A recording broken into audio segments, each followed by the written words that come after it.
আসসালামু আলাইকুম সুপ্রিয় দর্শক, সারাদিন ঘুরেছি আজকে। জামালপুরের মধ্যে কোথাও ভালো রস পাইনি। খেজুরের রস খাবো, সেই দূর দূরান্ত থেকে আমার চাচা এবং ছোটো ভাই আসছে, তারা খেজুরের রস খাবে। সেই সাথে আজকে আমরা আসছি নয়াপাড়ার দিকে।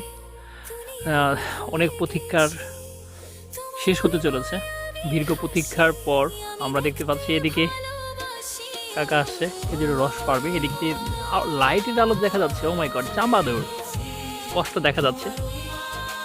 আসলে শীতের সময় খেজুরের রস এটা কিন্তু সত্যি অতুলনীয়, অনেক মিষ্টি হয়।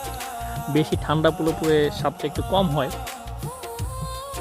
কিন্তু আমরা তো নাসুর বান্ধা মিষ্টি স্বাদের উদ্দেশ্যে খেজুরের রস খাবো করে আজকেই রাতের অন্ধকারে বেরিয়ে আসছি। দেখতে পাচ্ছেন গাছ থেকে পাড়া হবে। এদিকে আরও কয়েকটা গাছ আছে, বাট আমরা এটা থেকে আগে পারবো।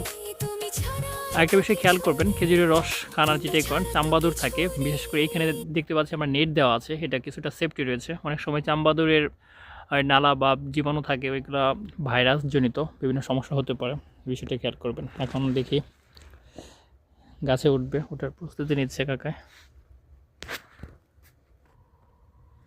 এর মধ্যে রাখা হবে। দেখতে পাচ্ছেন চাচা উঠতেছে রাতের অন্ধকারে। সাবধানে উঠবেন।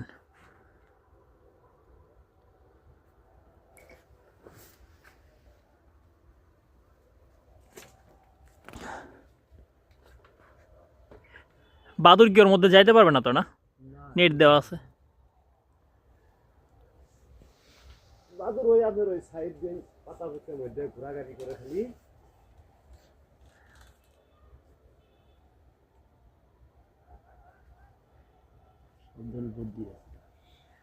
এইগুলো যে কাটেন গাছের ক্ষতি হয় না? না খেজুর ধরে না তৈরি গেছে না, জোয়ার আহে কিন্তু ঠিক না। সৌদি আরবে খেজুর রস করে না কিন্তু। না, ওরা খেজুর ইয়ে করে রস করলে পরে ফল কম হবে। হ হিপ হপ হরে দীর্ঘ প্রতীক্ষা শেষে আছে আছে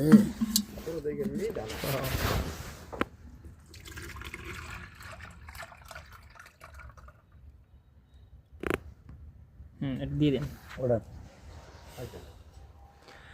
তো সুপ্রিয় দর্শক, আপনারা যদি খেজুর রস খেতে চান অবশ্যই দাওয়াত রইল, চলে আসবেন। Thanks for watching.